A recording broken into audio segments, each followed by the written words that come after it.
Assalamualaikum warahmatullahi wabarakatuh. Merdeka. Pemirsa tercinta yang dirahmati Allah Tuhan Yang Maha Esa, bersua kembali di kanal Hikmatologi. Monolog sederhana mengajak diri kita masing-masing berpikir kian melembut, cerdas, dewasa, bijaksanakan hati nurani berdasar kitab suci agama kepercayaan yang kita yakini. Tentu saja upaya serius terus-menerus tak kenal putus untuk menghayati, mempedomani, mengamalkan, mengaktualisasi, menginovasi nilai luhur Pancasila niscaya dalam kehidupan sehari-hari. Pemirsa yang dirahmati oleh Allah Subhanahu wa taala, kita kembali berbicara teologi, berbicara tentang tauhid. Kita mencoba menyederhanakan tauhid yang melangit itu kita pahami membumi, atau bahkan kita mencoba untuk melangitkan diri. Maknanya bahwa kita menggapai nilai-nilai yang tertinggi yang disediakan, dianugerahkan oleh Allah Tuhan Yang Maha Esa, Sang Yang Widiwasa, Gusti Kang Murbeng-Gesang. Yang pertama adalah kita berbicara teologi sosial, tauhid sosial. Kami telah menggurat tauhid sosial, kemudian terbit kerjasama dengan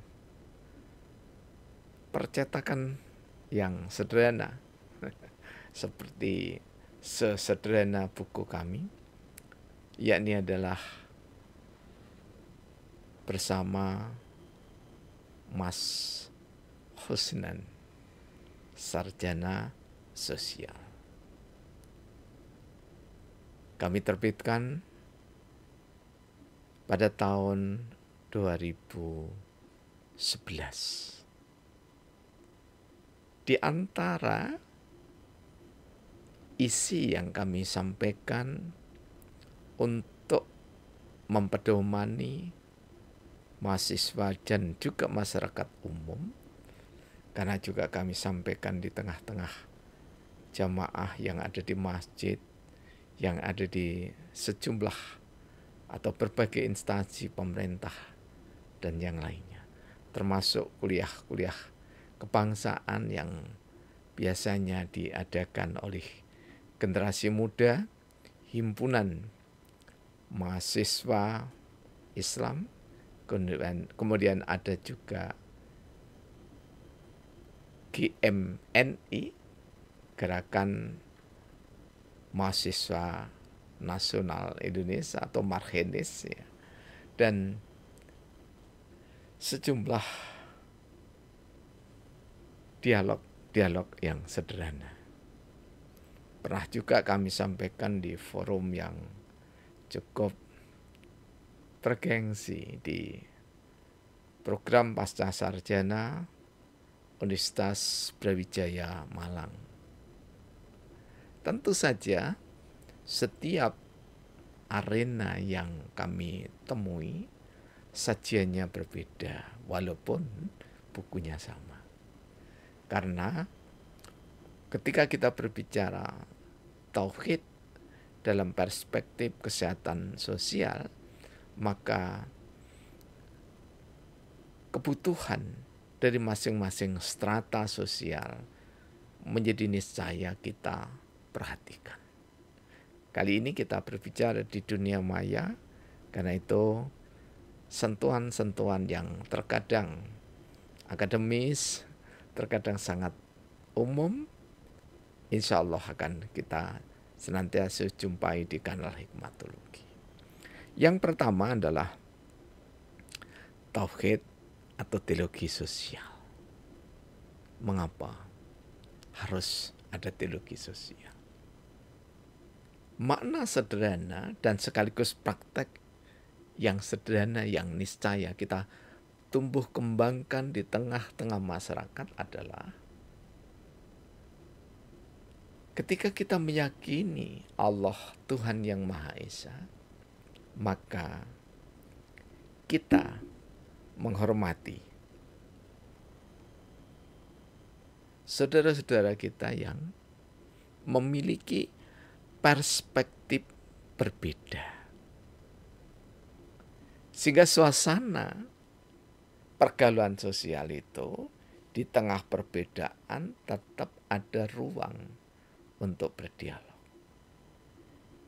Jadi tidak harus khawatir ketika sama-sama kapabilitasnya di dalam memahami tauhid atau teologi sosial.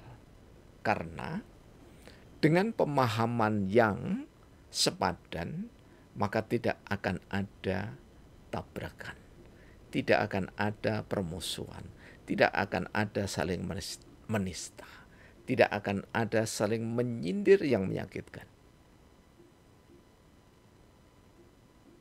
Tauhid di dalam Islam, Allah Maha Esa, Allah Maha Tunggal, asyhadu alla ilaha illallah, atau yang tepat la ilaha illallah. Kalau ada saudara kita kemudian yang membagi atau memberikan satu perspektif Trinitas ataupun teologi yang lainnya, maka kita menjadi niscaya menerima. Menerima itu dalam rangka menghormati. Jadi kita tidak perlu membantah. Yang Trinitas membantah Tuhan Esa, Allah Maha Tunggal, dan tidak perlu yang lainnya. Kemudian yang Trinitas, dalam perspektif ketuhanan itu ada satu pembilangan tertentu. Nah, praktek teologi atau tauhid sosial ini, kalau kita tetap saling hormat, menghormati, maka menjadilah damai. Kemudian yang kedua, tahlil rahmat. Sebagai tugas Rasulullah Muhammad SAW, Rasulullah menyampaikan Tuhan Maha Esa dalam tahlilnya. Tidak ada sesembahan kecuali Allah di dalam tahlilnya. Tetapi sekaligus Allah itu rahmatan lil alamin. Inna rahmatallah kulla syai'. Sesungguhnya rahmat Allah itu meliputi segala sesuatu yang dipikir manusia, yang diejawantahkan dalam perilaku sosial, dan yang lainnya. Maka perspektif rahmat ini kami pernah angkat di Politeknik Kesehatan Malang, paradigma rahmat dalam dakwah. Jadi kalau kita memegang teguh tahlil atau teologi rahmat, maka menjadi niscaya seberapapun kita mempertahankan kaidah syariat dan sunnah Rasulullah Muhammad SAW, maka menjadi satu kewajiban bagi kita tetap untuk menebarkan kalimat-kalimat yang sejuk manakala kita mendakwahkan Islam. Bukankah Islam itu sendiri damai, yang berarti juga di dalamnya ada rahmat. Karena damai tanpa rahmat tidak mungkin. Aman tanpa rahmat tidak mungkin. Dan yang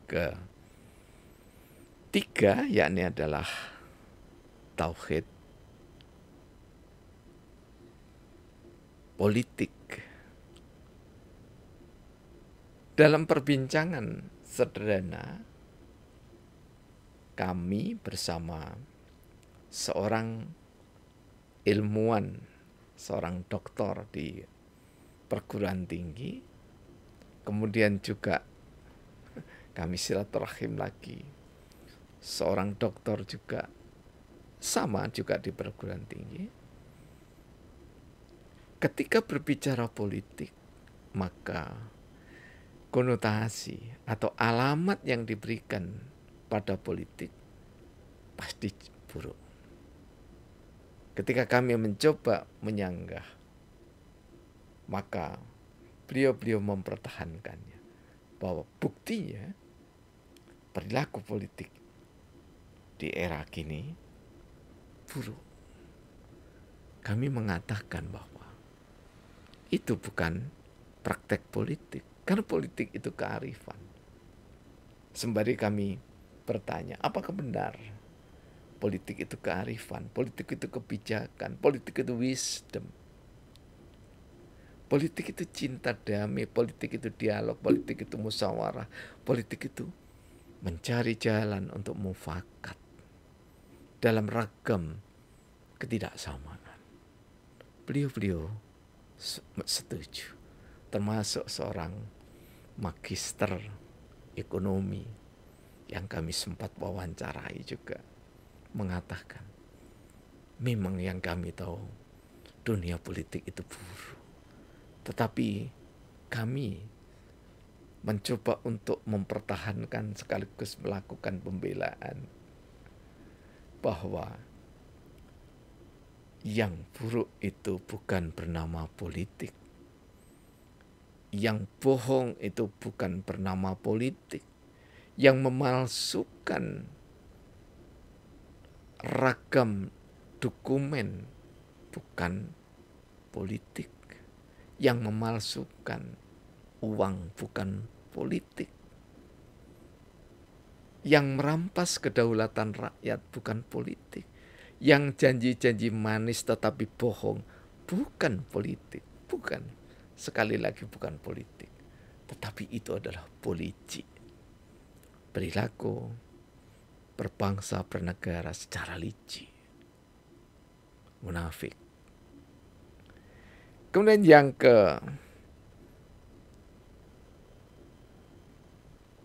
keempat, yakni adalah tauhid atau teologi ekonomi. Di dalam perspektif Islam, secara sederhana kami katakan bahwa jangan sampai harta benda itu hanya berputar-putar melingkar di orang-orang yang kaya raya. Tapi harta benda itu juga tidak berarti harus dibagi sama rata, namun selaras. Kalaupun tetap ada fakir miskin dan orang-orang yang terlantar, maka jumlahnya tidak kian hari semakin banyak, namun kian hari semakin sedikit. Dan keluarga yang tadinya miskin tidak berarti nanti akan menurunkan anak atau putra-putri, bahkan cucu, mewarisi kemiskinan. Tidak demikian. Karena itu, dalam teologi ekonomi, dalam tauhid ekonomi, orang-orang yang dianugerahi kesempatan untuk kaya raya, niscaya mau berbagi kesempatan, berbagi ruang untuk saling berbagi kesempatan, saling menguatkan satu dengan yang lainnya, sehingga kemiskinan itu berangsur-angsur semakin sedikit jumlahnya. Dan yang kelima adalah teologi tradisi. Ya, tradisi budaya maksud kami. Ya.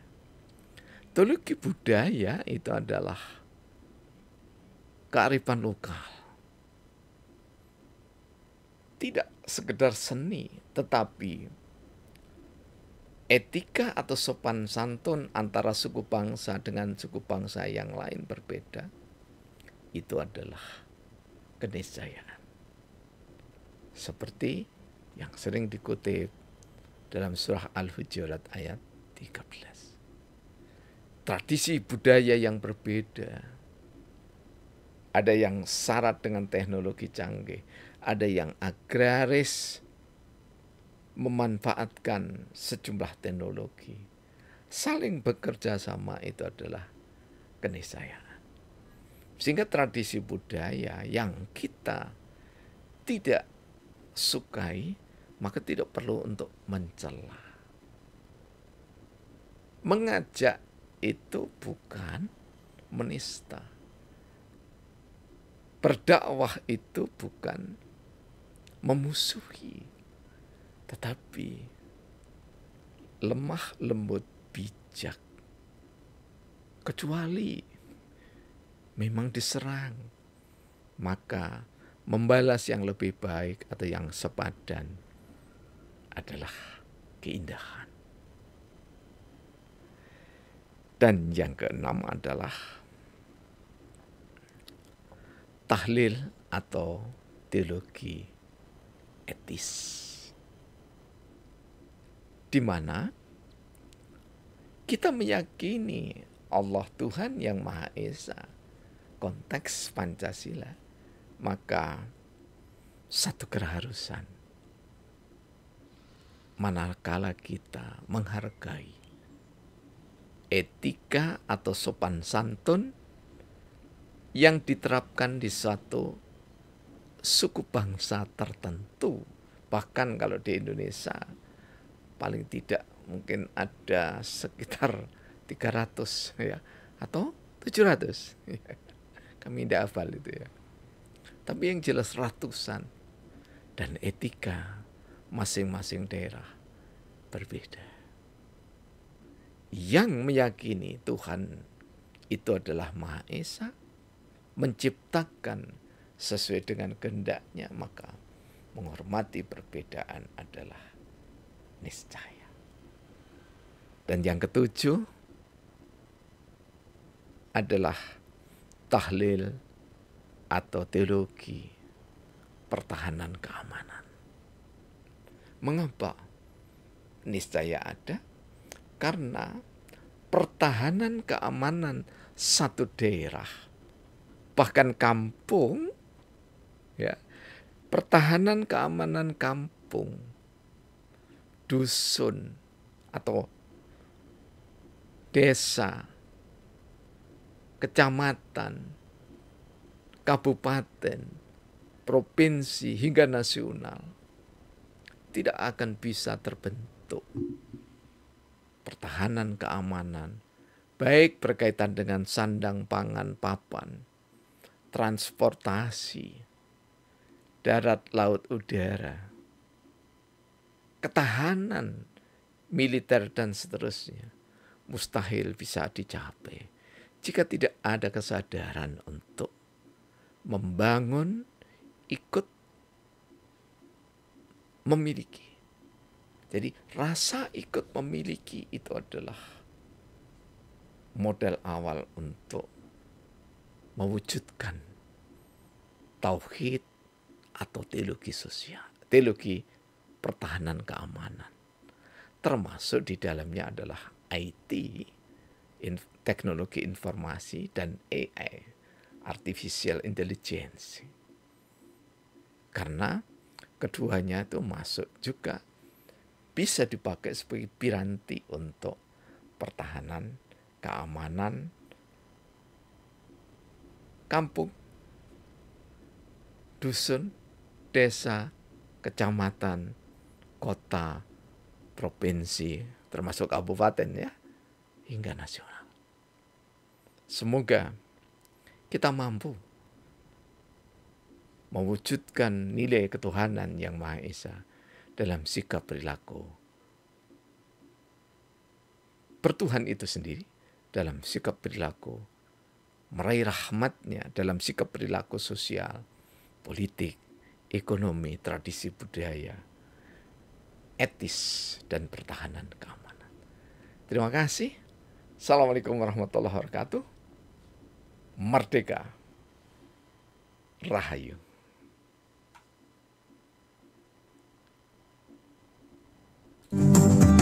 Praktek biologi dan bersari